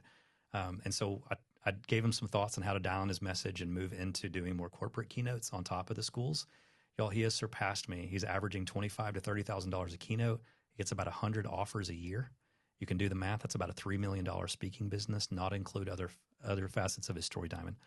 That's amazing. I'm so pumped for him. He's coming in Friday because we have world-class people like that coming in all the time to show us, how'd you do that when you were first starting out? How did you get all those first early events? So we're going to spend 2 hours with him on Zoom on Friday. Good stuff. Good stuff. Okay, here's what I'd love to do. I would love to take a few minutes and I want you guys to work on this in real time. Okay, some of you are already there. I can tell by your questions and the work you're doing. I want you thinking about what the other facets of your story diamond can be. And you don't have to come out of this with clarity, especially perfect clarity on all 5. Some of you might end up with a story diamond that has 7 facets. Now you're like truly scalable speaker, right? But what I want to do is give you some examples as you do that of some other folks that we've had to work with just to kind of like get you guys out of the box a little bit and thinking differently. This is our friend and client, Sally. She's amazing. She was actually a speaker coach for other speakers. And when she first came to us, she wasn't doing any of much of her own speaking at all. So we're like, why are you not speaking? We got her out speaking, right? So maybe you're here today and you're a coach who's not speaking. You got to have a signature talk. For her, we recommended 1 signature talk with a couple of supporting talks. Now, when she was speaking, she was a professional public speaker. What do I mean by that? How many of you feel like you have the skill of speaking, but speaking that you're currently doing is not anchored in a specific enough expertise, which means you could get up on stage and give a speech about just about anything if someone gives you a topic, right? Yeah, you have the skill set of speaking. That's what Sally was doing. She's a speaker coach. She could give a talk on anything, and it's going to be entertaining and helpful to the audience. But what she was missing to double, triple, quadruple her keynote fee was an area of expertise. So what we did is we started brainstorming together, and with our help, she ended up coming with both a way to position herself in the general marketplace for other conferences and events, including corporate keynotes on the actual subject of speaking. And so she speaks on speaking. It's pretty cool. That business started growing. She also wrote her book. Angie, do you remember the name of Sally's book? It's okay if you don't. Look it up for us. Look it up for us. This is really fun. All the clients who have been in our coaching program who have written books, 100%. I don't want to jinx this. I'm nervous to say this, Angie. I don't want to jinx it. But so far, all the people in our group have hit #1 on the bestseller list when they write books while they're inside of our coaching group. It's really cool. So she wrote a book, hit #1. That was really fun, and that exploded. And then she was like, Harris, what if I do an event? We want to own our own event. She paired up with another client inside of our community. They didn't know each other. They became friends because they were in community with each other. They started doing their own conference. First year, like 80 to 100 people showed up. Now they have their own conference that they were running. At the time, she already had a hero product. I think she called it Signature Story Studio. It was a course. We helped her sort of retool that course and position it as an on-ramp to a monthly recurring revenue program. And essentially what happened is that she ended up doing that. I don't remember the name of it, but it's $10,000 a month on recurring revenue at the time of launch. That one was called Speaker's Lab. Speaker's Lab. Very cool. Okay, so that's an example. Someone who came in by way of a coach who needed to become a speaker, write a book, already had a hero product, but wasn't doing recurring revenue. So we got her out of the one-on-one speaker coaching model into the recurring revenue model with her lab. Which enable us, ironically, to coach a speaker on their coaching business. It was really fun. And that's okay. We're all at different stages. We were just a little bit further along in the journey. You're just a little bit further along than other people that you're going to serve, right? Diana is one of my favorite stories. She came to us as a done-for-you agency. She runs a company called The Finer Points. It's really cool. We now bring her in to speak at some of our conferences. She loves helping creative entrepreneurs figure out their systems and their processes. And ironically, she's really creative at that, right? So when she came to us, she had what I would call a done-for-you hero product, which is a little different. She was kind of playing the role of part agency, part consultant, right? She has not written her book yet. We've got her working on it. She now is blending an event idea that's kind of like a retreat for planning out your year with her MRR program, which is called the VA Advantage. We just did the math in Orlando because with our scale clients, we do an in-person quarterly intensive with them. And so I say that for 2 reasons. One, to give you context of like, why were we hanging out in the same space? We all get a big house and we just set up shop for 2.5 days and we just got to work on each other's businesses in a little mastermind scenario. And second, this is what I mean when anything can be done on subscription payment. She decided, I don't want to make money selling tickets to this event, but what I can do, and this is what we did, she took this event and bundled it with this MRR offer. So now VA Advantage puts people on subscription payment. It's high ticket. And when we were in Orlando, she realized one of the deliverables is this in-person component, just like we offer an in-person component, but you don't pay for a ticket to the event. It's built into the MRR. What was the number we mapped out, Angie? It was like $3 or $4 million a year in recurring revenue that this offer should do once she gets, I think it was like 100 people in there. Maybe it was 1,000. I can't remember. But it was an attainable goal with a very realistic path. She doesn't even have the book, and she just started speaking. I think she's done 5 keynotes, maybe. But now she's out there speaking. Every time she speaks, it's giving her more clients that are coming in and joining the MRR program. It's really cool. So see what I mean? How when you do an event, for her, it's a retreat. It's bundled with recurring revenue. For others, you sell tickets to the event. She hasn't even written a book yet, right? Diana right now is doing tens. I won't tell you the exact number. I want to keep it private out of respect of her, but it's tens of thousands of dollars per month. In March, she was freaking out. She went through some personal stuff in her life. Her revenue dropped to 0. We instantly got her back up to tens of thousands a month. It's been pretty cool. I'll give you a little secret. One of the things that she implemented was just our sales call training. The way that she started showing up differently on her sales calls. We reviewed her sales calls. She recorded a few, gave us a transcript. I said, hey, change these 2 spots. Just the way you're handling these 2 spots is going to be a game changer for you. Instantly started getting yeses instead of no to a $5,000 offer. Lots of cool stuff with Diana. So there's another way of thinking about it. Michael started as a client and is now head of the Istoria Institute as of January 1st, this coming January. Pretty cool. Ended up incorporating all of his IP that he developed while he was inside the Poetics, and then brought him in and said, hey, let's bring this IP into the Istoria ecosystem, and let's make you head of the Institute, and let's grow this thing together from what you already did. That made him much more valuable to us than he was before when he didn't know what he was going to be doing, right? So he was already out there speaking, but didn't really know what he was speaking on. And so what I would say is here's what Michael had to do that I would encourage you to do. He had a keynote, but it wasn't a signature keynote. What's the difference between a signature keynote and just another keynote? Start with wow. That's a signature keynote. The power of storytelling, that's just another talk. Book My Magic Show is just another magic show. The wisdom of wow, oh, that's a signature product, right? So we've got to take your area of expertise that you have authority in, that's anchored in the story you've lived, and put that on display and elevate it. Okay, there's a hierarchy to ideas. When you build a framework around those ideas, now all of a sudden you have a signature framework, you have a signature keynote, you have a hero offer, not just another offer, right? So we took his keynote and turned it into a signature keynote. Maybe that's a step or a note that you guys need to write down. Maybe you need to stop giving just another keynote and develop your signature keynote. He started working on a book. He decided that book should be called Becoming Restoried. The reason he wanted to call it that is because we developed a framework. He started calling it the Becoming Restoried framework. As soon as he built the framework, he goes, Harris, this is a book. And I said, yes. And he goes, it's a retreat. And I said, yes. And he goes, well, this needs to be the foundation of the signature keynote called Becoming Restored keynote. I was like, yes. And he goes, oh, I'm also going to start doing these one-on-one private intensives.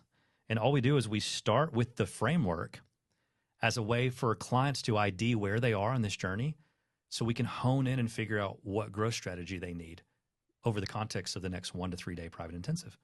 I was like, yeah, and he goes, well, I haven't figured out this hero product thing, but he did launch an MRR group program. It's called Becoming Restored. And he put, instead of doing coaching one-on-one, he put them into a group.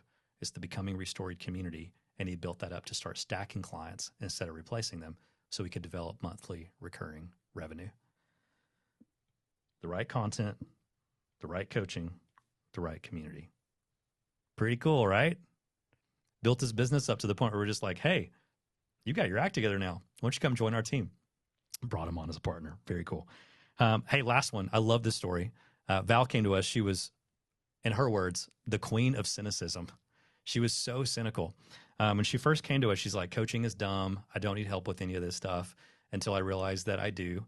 She jumped in. I'll never forget. I don't know why I keep referencing Orlando. We were in Orlando for this particular intensive. We were at this Disney resort, and it was Thursday night, and we had gotten everyone evening tickets and a private spot for the show at Epcot. And so all our clients are gathering together, making their way to Epcot. She gets on the bus, and she just looked like, she's like, I do not want to be here. This is dumb. This is so childish. And over the course of the next 24 hours, she realized there's a big difference between what is childish and what is childlike. We did this experiential work. We call it a spectrogram. It's an experiential coaching technique where people get up and they physically move their bodies around on a spectrum. And she let go of something, started crying. Everything changed from that point forward. And so what did she do? She wrote a book.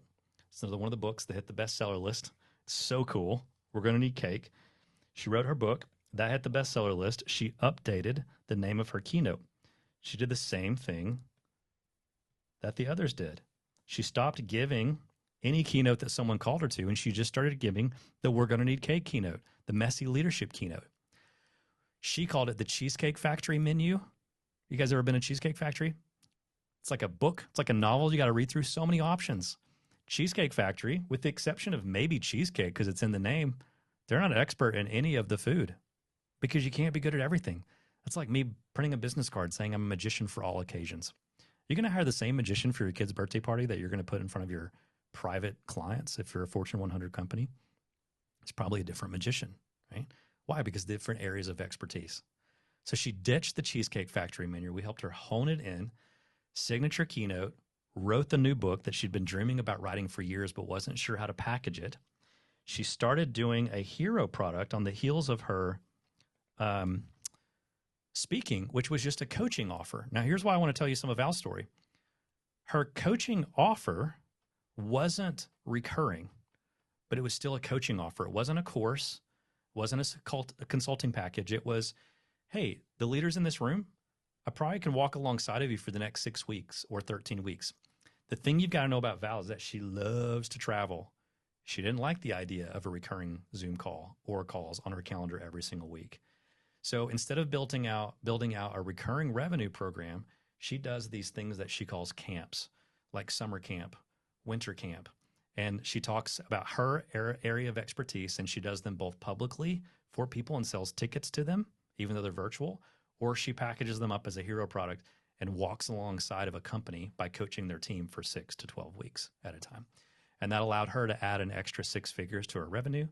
You guys can read about her case study. I'm sure you'll get emails about her every now and then when you see Val's story. When she first came to us, she was already speaking successfully, probably about 50-ish times a year, 30 to 50 times a year.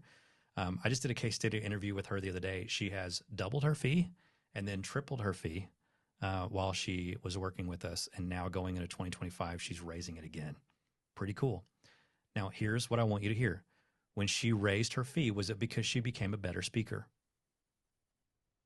Not 3 times of a better speaker. So how do you go from $5,000 to $20,000 speaker without getting 4 times better, even though it's 4 times the amount of money? It's not about 4Xing your speaking skills. It's about developing a story diamond, honing in your signature story, turning that into a signature keynote and delivering it with authority from a very narrow area of expertise. Here's what I believe about every single one of you and each of these people we just talked about. When they came to us, they were just another speaker or just another coach who wasn't speaking. But they weren't just another human being. These are special, extraordinary people. They just weren't taking that extra in the ordinary and putting it on display in the form of authority and expertise. Their stories were buried. And so we did some story mining and some story honing. We polished up the diamond and we put it on display for the world with courage, with pride, so that people could see the wisdom and experience the wisdom. And it happened to also grow their business. Okay? This is not about you becoming a better speaker than you already are. You can do that. We can help you with that. We've got lots of reps on lots of stages. Okay? I promise you that's the easy part. You are not going to increase your fee by learning how to open your talk a different way, or whether you stand with your feet apart or together. Okay, those are presentation skills. We can all learn them. You all have the potential to become a better speaker. Okay, speakers are not always just simply born, they are made. And I can tell you, as someone who's not just delivered thousands of speeches, but someone who has booked literally hundreds of other speakers for my own events, sometimes the best speech that transforms the lives and moves the audience the most is not the person who had the best presentation skills. It was the one that went out and left their heart on the stage because they were vulnerable in the telling of their story and packaging up their wisdom to go alongside of it. Yeah. All right, let's do another quick question, and then I'm going to show you how we're going to spend these last few minutes together. Sylvia, saw your hand go up. You got a question? So unmute.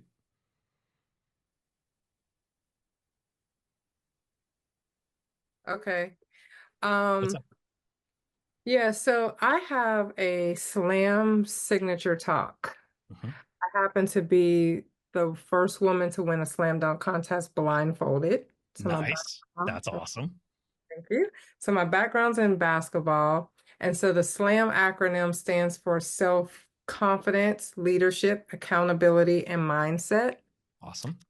And so that's my niche. And then I've recently written a book. I'm a bestseller author. And it's Congratulations. called The Confidence Playbook.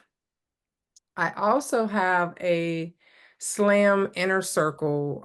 It's a course where I help other athletes, coaches, and administrators monetize their voice to be speakers as well. But I really don't know what my hero product should be. You may not need one right now. It depends on the others and like how up and running those are, how successful they are, how optimized and dialed in they are. Based on what I'm hearing right now, I would not be eager to add a fifth facet to your diamond until you feel like those four existing facets are rocking and rolling, you're cranking away. To the point where you feel like things are optimized and everything's working. I just want to scale more. And so your hero product could be a lower ticket membership community. It could be a content only offer. That's the same content that you teach in your inner circle, just without your support. I'll draw this out for you. This will be another way of thinking about this. Let me add a blank page. So my inner circle is not quite up and running yet.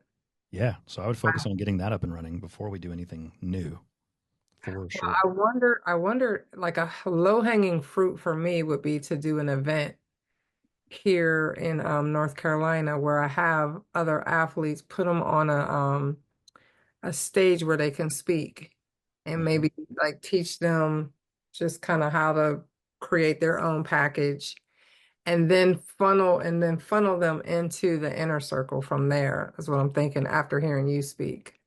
Yeah, maybe. Here's how I would think about it. Here's how I would think about it if I were each of you, right? Okay. In the world, there is a DIY approach to delivering value to people. Okay, that's what content is. That's what conferences are typically. It's what a book is. So, like, if you read a copy of The Wonder Switch, I'm not there with you. You've got to take the framework that's in this book, and if you want to get back to living a life wide awake to wonder and stop misusing your imagination on worry, because I think worry is a misuse of imagination, which means everyone's creative. I'm not going to be there to like life coach you and nudge you forward and get you to use your imagination in different ways and changing the story. You buy the book, you DIY it. Now, DIY is a very common approach. It's also very popular, especially in the US. We have an entire network on TV called the DIY Network, right? Then there's the world that Ben used to be at. When Ben jumped over to our team, he was in done for you world. The reason I knew Ben and been friends with him for over a decade is because he has built, and not he personally with his own hands, his agency, Louder Agency, built all of our websites over the years, right? And did a lot of our digital marketing. When I was ready to run ads, I would go hire Louder and they would take care of that for me. Not all of them. There are times I had to learn to do it myself, especially during COVID, right? When money was tighter. But like Ben was like, okay, you call us, we'll do it for you. Tired of trying to navigate building a website on your own? We'll do it for you. A lot of what you guys are thinking about is what I would consider done with you. It's a popular service offering right now. It's getting harder to sell because, well, a lot of reasons we don't have time to talk about. But there's a lot of people who are like, you know what, DIY, that's not really for me. And even though it's incredibly inexpensive, done for you is very expensive. And it also doesn't give me a chance to practice and grow because I'm just kind of outsourcing both the work and the growth that comes with it. But what it might be, Sylvia, is a done with you offer. So regardless of where your offerings, your different facets of the diamond fall on this scale and where the overlap is for you, maybe right now you have a done for you service, and that's your, I'm on retainer with a client and I do this stuff for them. Okay. That might be a way that you do recurring revenue, high ticket. Maybe what you need is a DIY offer that's lower ticket, and that DIY offer is your hero product. If some of you have a coaching offer that's done with you where you come alongside of someone and help them, but you're not going to do it for them, you might take the first part of that, or maybe the training content that's a part of that done with you approach. You take the curriculum out of that program, not take it out of it, but you duplicate it and move it over into just a content only offer. And now you've got a DIY and a done with you. So this scale of do it on your own, do it with you, done for you is different ways of thinking about different facets of your diamond. And somehow this is how you take a piece out of a done with you or done for you offering, shave off the first phase or the first step, or just content only. So sometimes it's content only, so it's done on your own. Sometimes both offers are done with you. It's just one is long-term and one is the first step. The first step is the hero product. The long-term is the longer-term monthly recurring revenue product. I love the done with you concept, Yeah. but that requires me and more time. Yeah. But done for you, I actually have a virtual assistant company, so I could do it for people. Sure. Yeah. So think about it. Think about the offerings and your area of expertise, your wisdom in those three ways. And think about how can I present it in these three lenses. Try it on and see how it feels. What we do is we bundle up different versions of that, right? The Poetics Guild, which is our coaching program, where we walk alongside of other speakers and authors and coaches and consultants to help them figure out all the facets of their story diamond. That is a done with you offering. We're not going to do your sales calls for you. We're not going to be your booking agent. We're not an agency that designs websites. We don't even make videos for your speaker reel. But we're also not really like a content library. We don't have like a business in a box course because I think it's actually kind of really hard to DIY the growth of your own business if you've never done it before. It doesn't mean it can't be done. You're just lengthening the process over a much larger period of time. And you're going to make some costly mistakes that could end up setting you back enough where cash flow is too tight for you to continue forward. And I've seen too many business owners like go out of business simply because they didn't manage or have enough cash flow, right? So what we do is we go, how do we save you from making some of those critical mistakes? And how do we shorten the on-ramp to success? We do that not by giving you DIY access to some content so you can learn from it. Although we have that available. We don't ever pitch it or offer it or present it to anybody because I just don't think it's the best way to help people. What I think works is a done with you approach where we come alongside business owners and now we're supporting them while not robbing them of the growth journey by doing it for them. And I think that's the best approach. That's what the Poetics Guild is. And all of you can have an offer like that.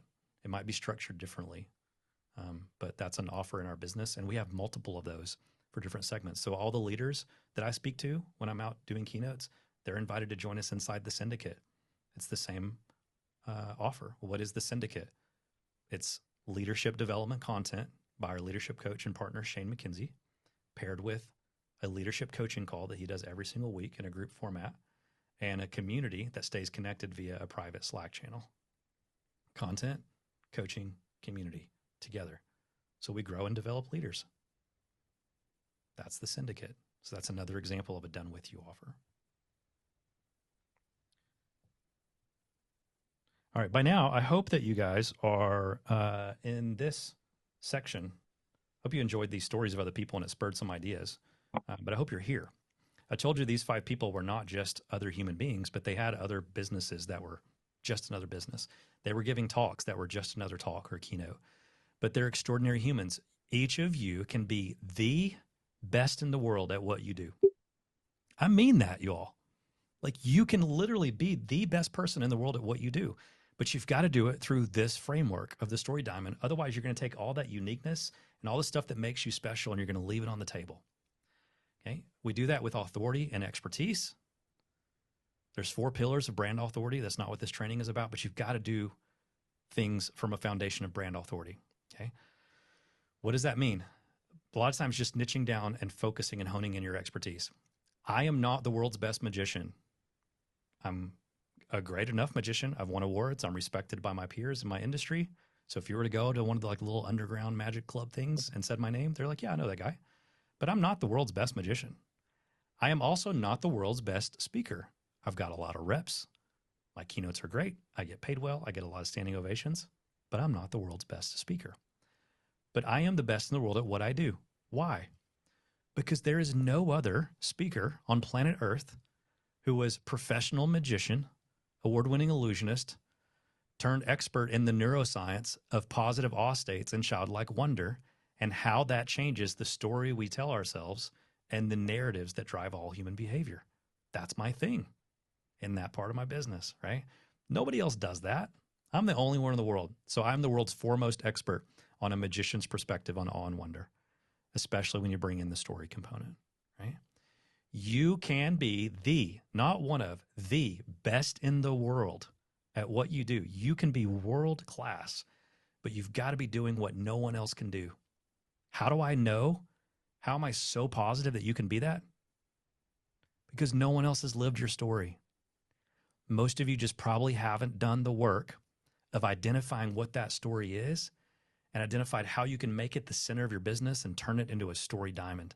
And then once you do, put it at the center of your scalable speaker business model. All right. Are you guys excited and ready to do this? I hope so. Hope so. Can I take these last couple minutes and just give you some options on where I think you can go from here? Is that cool? You can totally take what you got from us today and run with it on your own. You can DIY it. I don't recommend it, but you can. And if you do, I'm going to cheer you on and encourage you, and I'm here. Okay? The emails that you get from me, they're actually written by me. And even though I'm not always the person who hits the send button in our CRM, I'm the person who gets all the replies as well. So I write them and I get the reply. You can always just hit reply to any email you get from me. I'm on the other side of it. Okay. I am not going to build your speaking career for you. We can't do that. I could partner with you and we could become business partners, and we could probably take a lot of the stress and the overwhelm away by leveraging our experience and expertise to make it much easier for you. But frankly, that's not what I'm willing to commit to. And the reason why is because I would only be able to help a few, and I feel called to help a lot. Now, while I feel called to help a lot, I can't help anyone and ever under the sun, because if I were to help thousands of speakers, now we're back into the scalable way of doing it for lots of people, which puts us too much in the DIY category, right? So done with you only works with a small group, but I think it is hands down the best way. We are 5 years into this. Hands down, I promise you, we've tried it all. I am quick start. Activator is one of my top 5 strengths on StrengthsFinder. We innovate quickly. Ideation is another one of my top strengths, along with futuristic and competition, which means I want to do everything better than everybody else, right? That's the excellence component. So I've tried it all, and we are constantly changing and innovating to make it better. The way that we have seen people win and succeed, both the fastest and the simplest, it's not easy, but the simplest, is allowing someone to come alongside of you and do it with you. Not DIY, not done for you, someone doing it with you. But we've got to get it into a higher cadence than someone working with you one-on-one. So what does that mean? Look at my business. You guys have learned a lot about my business today, right? There's a few things going on. I'm not a Fortune 100 company. We only got 6 people, including me and Kate and Angie and Ben, right? So we're a small business. We're doing okay. So small 7-figure business. The reason we have to do it in a small group is because we've got to get you into a cadence. If I were to coach you one-on-one with everything else I have going on, how often do you think we would be talking? Not very often, right? A lot of one-on-one coaches work with people every other week, the good ones. If you're working with a one-on-one coach and you get to call with them every single week, one of 2 things are true. They're not in demand and they're very available to you. or you are paying a lot of money to have that much attention from them, right? So then they go every other week. Some of them have to do once a month. I think that is not a fast enough cadence. There's too much time and gaps between calls. So what we've done is we've put everything into a singular offering called the Poetics Guild. And that is the way of doing it with you, coming alongside of you in a higher cadence. So in a group coaching format, but it's hybrid with additional one-on-one support, we can walk alongside of you and help you grow and scale your speaking business. Now, if you want insight on that, you can just raise your hand or say, send me details or send me an email. We'll get you a link for more details. As we close, it's really cool to hold these books up. I was upstairs in my office before I came down to the studio, and I'm just like, I picked up some books off the shelf. I'm like, these are books that exist after spending time with people, like in our living room or at a Disney resort. And I'm like, I am so tired and fed up with people either hoarding their wisdom, which means they know what it is and they just refuse to share it, or not realizing just how much they do have to share and they're holding back on the impact that they could have on the world. And so to get to walk alongside of other people who do what I do and to help them do it better and bigger, and to do that in a business model that's scalable so that dreams that have been stuck in people's minds and hearts forever become physical, like actual things in the world, like books and speeches, is so freaking cool. And so thank you for showing up today and hanging out with who for many of you is just another random stranger on the internet who you saw something in your feed from. And I hope this was 2 hours well spent. We're here. We're a simple email away. If there's anything we can do to support you, this is not the end. It is just the beginning of our journey. I told you that keynotes are a great way to catalyze change and not an effective way to complete it. So today, I hope this workshop, just like a keynote, catalyzed some new ideas and some fresh perspectives and some insights for you. And so whether you take them and try to implement them on your own or let us do it with you and do some of it for you, either way, it's been a pleasure. Thanks for joining us today. Have a great rest of your Tuesday. We'll talk to you again very soon. Bye, everyone. Good stuff, right? Look, get used to this. If you enjoyed this, there's more where that came from. A couple things. You're going to want to subscribe to this channel. Give us a thumbs up, like that. I think that's what YouTubers are supposed to say. I don't really consider myself a YouTuber, but we're trying to make more resources like this available to you because I've become so passionate about scaling not just our business, but our impact.